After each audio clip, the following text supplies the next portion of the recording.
Infinite Speed Mario Kart showcases typically use normal racetracks, because I don't think battle mode will be that interesting. However, Mario Kart DS has its beloved mission mode, where players have to complete small tasks from getting coins to boss battles. So let's crank the CC up to infinity using an AR code and see how many of these missions we can beat. World 1 is up first, and the first two missions are pretty simple, making sure we avoid the mushroom on 1-1, otherwise we go flying. But 1-3 is where we run into our first problem, as we need to get item boxes on Yoshi Falls, and the 7th box is between boost panels that, when hit, guaranteed clipping out of bounds. Thankfully, there's enough time to get the item boxes that lie after the troublesome one, and after a few attempts, we're able to grab the troublesome one as our last box. 1-4 is a typically annoying mission at regular speedrun speeds, but goes just as well as it normally does, but having to use 2 stars. Thankfully, the acceleration isn't instantaneous, but faster than typical, making hitting the fishes more annoying. 1-6 is really easy, but for the lols, you can do it faster by phasing through this wall to enter the bottom section, similar to what's done in the time trial world record of this track with the wall-assisted super bounce.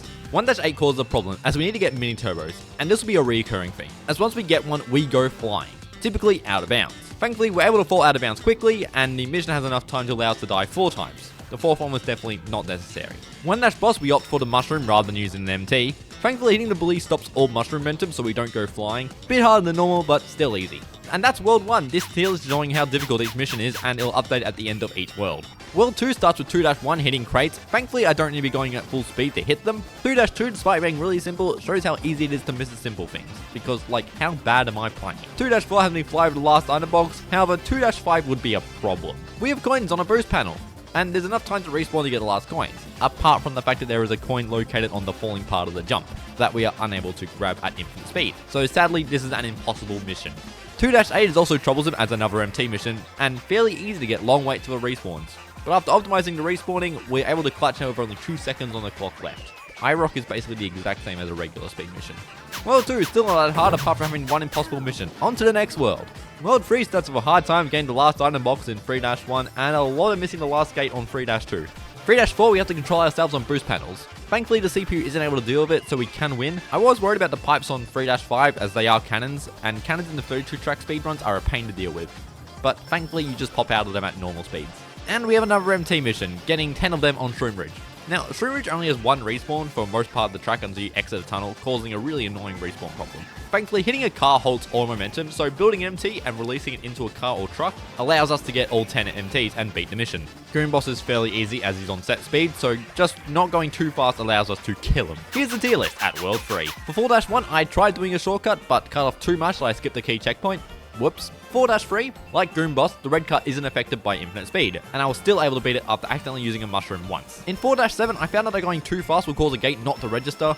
It didn't affect anything as I just got at the end, but it did confuse me. Which one did I not get? One to start. Another MT mission! Proof of good and bad thing that the outside the track around our LC2 is drivable, I had to really lock in and get all the MTs, as the track takes 20 seconds to complete, so I had 40 seconds to get all mini turbos. And after a few attempts, this is what I did. Okay.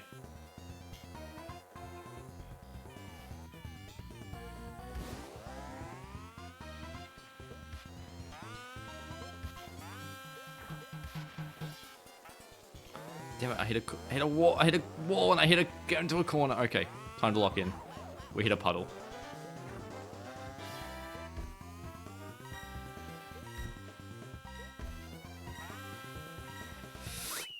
We did it! 0.166 seconds. Yeah, I cut it way too close. And while I was a bit worried about King Boo, it was actually completely fine. I didn't even miss a coin, I was actually good at this game. World 4 stats. Start of World 5 was fine, but going into 5-3, we had a problem.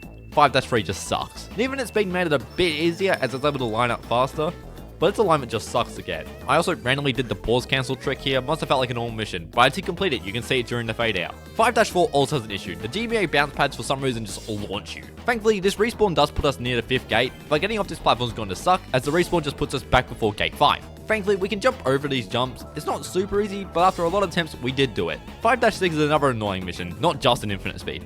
Thankfully, the jumps allow us to get the mid-air coin of each line, and the respawn is quick enough that we're able to get all of them somehow. King Bob-omb, or as he's apparently called, Big Bob-omb, is the same as a normal mission, missing the one cycle and all. World 6 starts with a comical effect. Mario Kart DS objects have this tag called Active Before Countdown. and if it isn't set, then an object isn't functional until a few seconds after the race starts. Notably with item boxes on some custom tracks, and the puddle and tree on GBA Luigi Circuit in the base game. But here at 6-1, we're reversing so fast that the rolling log isn't activated and we fall through it. I already knew what the issue was when I fell for it, so I waited a bit, but not long enough that I hit the underside of it, so I waited a bit longer and it was easy. 6-2 isn't noteworthy, but every time we've completed a mission, the cart hasn't stopped instantly on the mission point, so we slide a bit.